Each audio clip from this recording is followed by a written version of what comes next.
This is Western Edge Living, presented by CHI, St. Alexius Health, Dickinson. I'm host Bill Polinick, and I'm a little excited today because look what we have.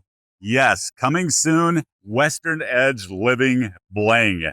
T-shirts, caps, you name it. It'll be coming soon, and we'll tell you all about it here on the program.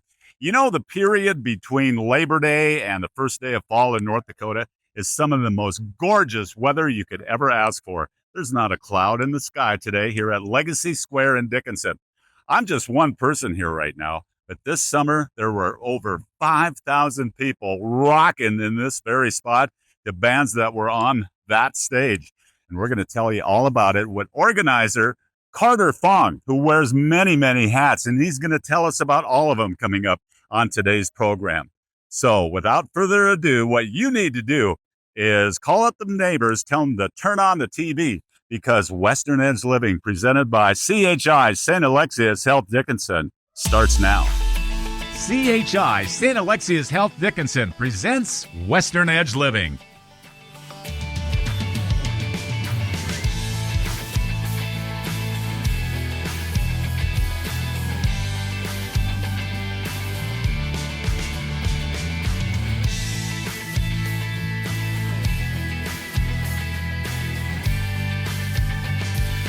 Western Edge Living. Look, we have gear here. I tell you what, we're going places on this TV show. It's Western Edge Living, presented by CHI St. Alexius Health Dickinson. Again, I'm your host, Bill Polinick. And today, a very special guest. First of all, outside of the gals from North Dakota Horizon magazine, I do believe you're our very first two-time guest on Western Edge Living. Carter Fong, good to see you. It's an honor. It's good to be back, and so good to see you back in the saddle again, Bill. Thank you. And I want to start out with some gratitude because, first of all, Western Edge Living, you know, we had to go off the air for 6 months. And you expressed how this show was important to the Chamber and to the city of Dickinson. Ron Rhodes, just everybody, CHI, St. Alexius Health, everybody puts so much value in Western Edge Living. You particularly, I want to say thank you. Well, thank you so much. Thank you. You know, really, I came by, first of all, to check and make sure that my dad behaved when you interviewed him last week. And second of all, to tell you, you know, us Fongs, we do answer our phone. We do say yes, but I don't know if we're all that interesting. So you might have to branch out a little bit after this week, but glad to talk. You know, in my new role and career that we're going to talk about, I view my basic job description is to sell Dickinson and Western North Dakota, and I view that as your basic job description too. And you're a storyteller, and you're so good at it. The number one reason to live and work here, I think, is the people, followed closely by the places that shape the people. You and the stories you bring forward are so important. Thank you for your work. You're welcome. And in talking with your dad on the program, I found out that it's faith, family, friends, Fords, Fongs, this fall. You see what I did there? I knew Don't try this Ford at was home. going to get there. Yeah. I knew that would be in the mix. You're right. Gosh, so many angles, so many things to talk about. First, how was the summer? Great, busy summer. You know, I took on a full-time job at the city of Dickinson while making sure loose ends were getting tied up at the chamber. My prior role as well, I was a baseball coach on the side. I'm going to try to tie all of those angles together. We had a lot going on. Our calendar was full. Yes, let's start out with that new position. We got to see you on the podcast, talking to a lot of people about what's going on that week at Legacy Square. Wow, what a summer it was. Huh? Yeah, I'm glad you're paying attention to that. I've called it the Square Deal, which is a reference to a geography, a place, Legacy Square. That is Dickinson's town square. That's where we have the Live at Legacy Square concert series, but many other culturally important events as well, like the Ukrainian Dance Festival that we had there in July. So Legacy Square, it's my job to keep that a busy and well-maintained place, and I think we did that for the most part this summer. Again, I call the podcast The Square Deal, so we do a little bit of storytelling there, but that's also a Theodore Roosevelt reference. We, the city of Dickinson, are looking ahead to the opening of the Theodore Roosevelt Presidential Library in 2026 as a big moment, not just for Medora, but for the entire region. And part of my job is to strengthen that Dickinson to Medora bridge for the years ahead. So hence the Square Deal. I think it was a poor man's attempt to fill a void that you've been putting out there. I think you and I are going to continue talking to interesting people in the region. We'll make sure our efforts are not redundant, but complementary to one another. Sounds like a great plan. I love it. I love bet. it. We're going to talk more about the summer that was at Legacy Square in the second half, but let's go on. Tell us more about your new position and what's happening at the chamber right now. Yeah, very good. Yep. At the city of Dickinson, my predecessor stepped away from that role end of February or early March. So it was the spring of the year the city of Dickinson was looking to hire. Again, the job is to manage the physical town square and the digital town square. You know, it's a marketing and events director position. I have all kinds of events director experience. The marketing, not as much, and you're in this world too. I think the reality moving forward is there is no one person who can be an expert in every single marketing platform. The best you can do is try to be good at a few and then build a team where you can be good at many and get your message out there that way. But I heard something that was really important to me along the way. Julie Obergewich, who is a great marketer in town, I'm going to give her credit for, I heard her say this line: don't forget that in person is a marketing platform, and then word of mouth that flows from in-person connections is also a very important marketing platform, and perhaps the most important. So I care about the in-person experience the most, the digital platforms after that. You know, and another layer to that, Carter, I found, and you fit this perfectly, is you got to be excited about what you're trying to get other people excited about. What excites you about what's going on in Dickinson? Sure. Well, I'm going to give you the Live at Legacy Square concert series, the highlight of our summer. Scotty McCreery came to town. The way we estimate our crowd sizes to ping or geofence the area during the concert night. We pinged 5,300 cell phones in downtown Dickinson on July 31st. We think that's about 1,800 more than we've ever had for a Legacy Square downtown concert. So that was a monster crowd. I'm so grateful that the people of Western North Dakota behaved on that night. We didn't have an incident throwing objects at Scotty on the stage. It was the opposite, where we knew we needed every square inch of that concrete pad to be a standing room crowd, and shut down the splash pad a little early. And then the lawn chair people who are on that small hillside right beyond, they started arriving as early as 11:45 a.m. for a 9 p.m. concert. Whoa. But we needed them to understand we needed the standing room. You need to back up a bit, and you may have to stand during the actual concert if we're going to accommodate this large crowd. And we did, and folks were great on that night. The other concerts we had, we began with Sawyer Brown on July 3rd. We had bad weather incoming, so we moved up the concert time to 7:30. That was the right call. We got in about 90% of their show. We got people out of there, and then it poured. And then we worked very late into the night to clean up after that. But Sawyer Brown, Chancey Williams, the rodeo cowboy from Wyoming, who has been a cowboy at Cheyenne Frontier Days and a musical performer. Only him and Chris Ledoux have ever done that before. Okay, he had, I'm going to call the Goldilocks, perfect size, perfect temperature crowd for Legacy Square on July 17th. Then Scotty McCreery, we caught him on his way to Billings and Great Falls, so to catch him on Dickinson on a Thursday night. And then we had the hype, 80s rock tribute band, Motley Crue, Aerosmith, Bon Jovi, Poison, and Def Leppard. Okay, wow. And they played half an hour beyond what was agreed upon, and that's fine. We kept downtown Dickinson rocking past 11 p.m. on August 14th. Awesome series all summer long that had all been planned before I arrived into this role. It's like for the year of 2025, I was handed this well-organized binder to just simply carry out the way my predecessors would have wanted. And now, with some help, I get some input into what 2026 should look like. What can you tell us about 2026? Yeah, it's early, but it's not too early. If you want these acts to come, you need to book them 10 sure to you do. 12 years in advance. We are looking to nudge. So a year ago, we had 10 consecutive concert evenings.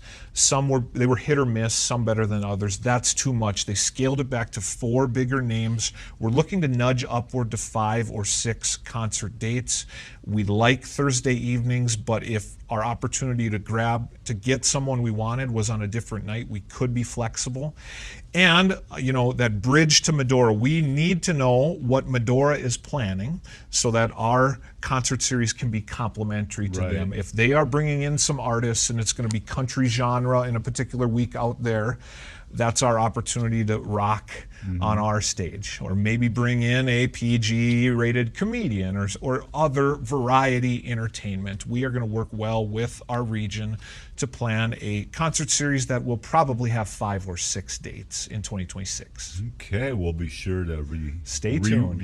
we refresh your Facebook page often, and We may look to give, call it like a people's choice vote on 1 or 2 of the acts. really? We'll see if we can Okay. pull that together. We do care what other. It's not Carter's personal favorite playlist in 2026. It's what we think the community wants and how they've spoken to us. well, that's a wonderful facility, and we're quite fortunate to have it at our disposal. Even though it seems like these venues like that are kind of following a trend all across the country. You got Outlaw Square in Deadwood, you've got Levitt in Sioux Falls, and I think Williston has one, Watford, so it's You're kind of right. nice. It Yeah. brings the community together. Yeah, and it's an important piece to revitalize your downtown. We want folks to come downtown, stay downtown, shop local, stay a while. That geofencing gives us, and this is a little scary if that's the word, but it tells us where people are coming from and where they're headed to immediately following the concert. We are able to gather that type of data, but we want to use that in a smart way. Yeah. More of our interesting conversation with Carter Fong coming up in just a moment here on Western Edge Living, presented by CHI St. Alexius Health Dickinson. Western Edge Living, presented by CHI St. Alexius Health Dickinson. We air on a lot of televisions all over the country, none more important than the one that's right in front of you right now. Thanks for having us on. You're listening to a conversation between my friend Carter Fong and myself. You wear many, many hats. And recently, this summer, you got another one with the Theodore Roosevelt Honors Leadership Program. What say you about that? Yeah, that's right.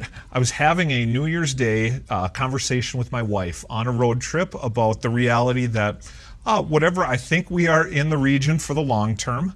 I don't know that I will retire at the chamber or any one employer, but I could see a chapter of my life working for a couple of the pillar institutions in our town, and I mentioned Dickinson State University by name. I go to my first day of work, 2025, 8 a.m. that Monday morning, and Michelle Orton of Dickinson State University TR program is waiting for me at the building to tell me that they had just had a departed faculty member in a void, and that they were looking for someone to teach TR Leadership 101 to 37 freshmen. And the only way that could possibly work in my schedule is for it to land on a Tuesday and Thursday. Sure enough, Boom. Tuesday, Thursday mornings. So this past, spring semester 2025, I taught TR Leadership to 37 DSU freshmen and had the most awesome experience I've had. I just met some wonderful people. I built a bridge, I think, for those folks to get more involved in the community in the places we've talked about, Chamber, City of Dickinson, and so on. But I'm a proud Blue Hawk. I'm an adjunct faculty member in the TR department. I don't think those Monday 8 a.m. things are, I believe in a higher power, and that wasn't coincidental, and that I needed to say yes. I was just so honored that Michelle Orton would even think that I would have something to say or to facilitate that class, that she would think of me. So I had to find a way to say yes to that request. I'm so thankful that I did. So let me get this straight. You were running, doing Legacy Square. You were working at the chamber, and then you're teaching at Dickinson State University. Oh my God! I have at one point done all three at the same time. You're right. Yes, you bet. Currently, in fall of 2025, I'm responsible for a 1-credit pass-fail course. It is service learning opportunities in the community. I have 18 students currently, but they need to accumulate hours by getting out into the community. I have the connections. We line them up with great opportunities. They meet people and maybe meet their future employer as well. Do you like having all these balls in the air at once? I do. Yeah, I do. Yeah, okay. in the grand scheme of things, yes. There is, there's a breaking point that I don't want to reach, but I enjoy every single thing, and those requests as they come in, yes, I enjoy them. Okay, let's throw another layer to this whole thing. Yeah. Play-by-play announcer, master of ceremonies, including the North Dakota Middle School Civics Bee. Yeah. As I MC myself, I would have to think that ladder. That has to be a lot of fun. Yeah, again, it goes back to I am honored whenever someone would think that I might be okay behind a microphone, okay? So, North Dakota Civics Bee, chambers across the state and across the country believe if we want to play the long game, we need to get our young people to care about and then to celebrate their knowledge of history, current events, and government and how it functions, and maybe serve in elected office or but we need to elevate those kids and give them an opportunity to shine. North Dakota had its first Civics Bee July 11th. I was the master of ceremonies. I stepped away from coaching a 9-year-old baseball game to go do that. Again, had a blast. There were only students from Minot and Williston in that competition in 2025. We think it'll grow. I also think selling the region, that event this past year was in Bismarck. We think Dickinson or the Medora Theodore Roosevelt Presidential Library would be the perfect venue to host a future North Dakota Civics Bee. So yeah, we got it off the ground in year 1 in 2025, and we hope it'll continue to grow. And if they keep asking, yes, I will MC that event. You also did play-by-play, or you do currently do play-by-play, and I think you even do some with your dad, don't you? He loves to come along and take stats for me, and I need him to help me with that. But yeah, a little bit here on Consolidated Channel 18, and also I'm the PA announcer for local and regional volleyball and basketball and a couple other things. I enjoy that as well. You talk about selling the region.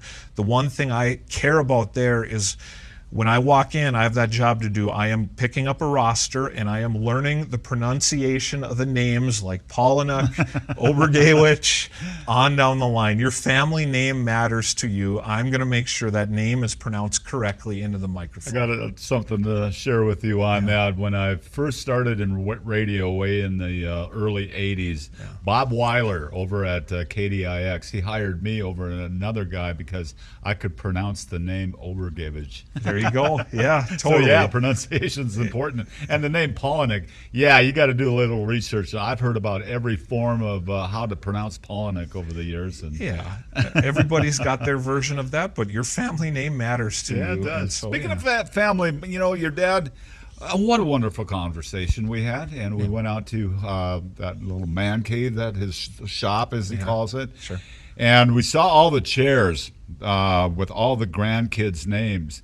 And I told Ron when we edited the show together, we have to use every single one of those names in that. And if we use one, we have to use them all. Sure. Because I don't want to be around your Thanksgiving table when one was left out. Admit it, yeah. There's a lot of names in there. How many belong to your immediate family? Okay, yeah. My wife Stephanie and I have 3 children. Sydney is 11, Parker is 9, Peyton is about to turn 6. Oh man, you got a busy morning in your house, don't you? Yeah, we do. Our youngest is in kindergarten, but they're all off to school. They're all doing well. Good. Glad to hear it. Yeah.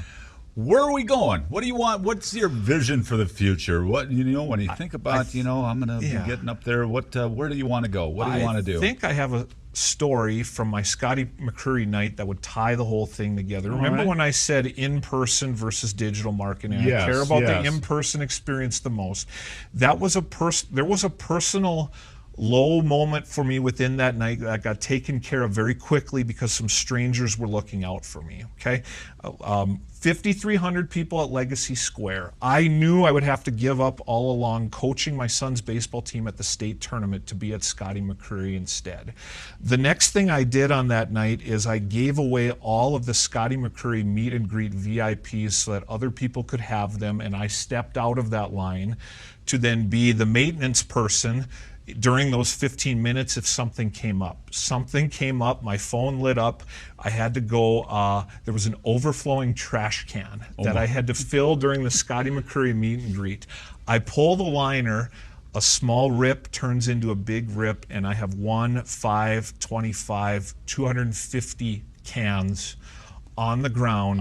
15 minutes. Do you think, Bill Polnick, that I was questioning some of my life decisions that led me to that moment? So. Yeah, I'm dripping in sweat in this polo right here, surrounded by a pile of cans when I could have been somewhere else. But I made decisions. Now, the next thing that happened to me, it's no small I'm not exaggerating to say it may have saved my summer. The 4 closest people to me happened to be 4 20-something women who, they weren't dressed for prom, but they were dressed up for a nice evening, their Instagram moment, coming to Legacy Square.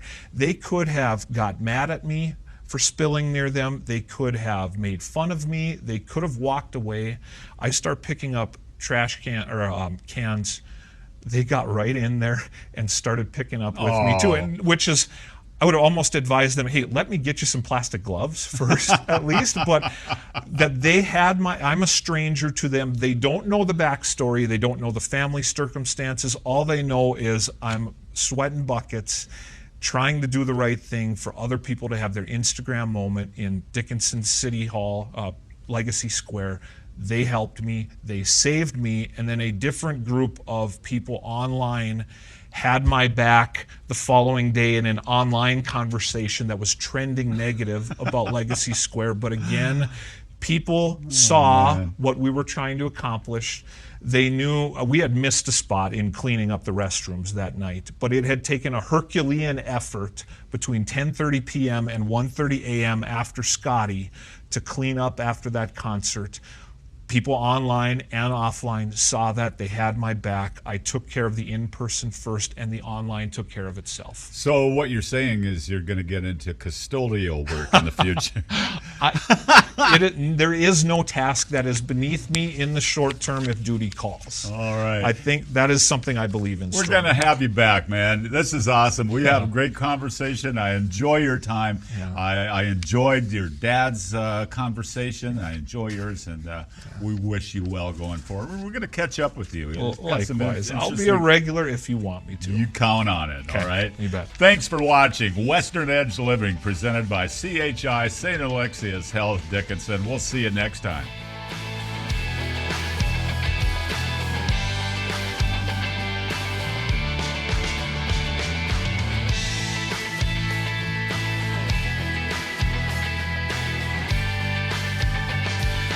Western Edge Living.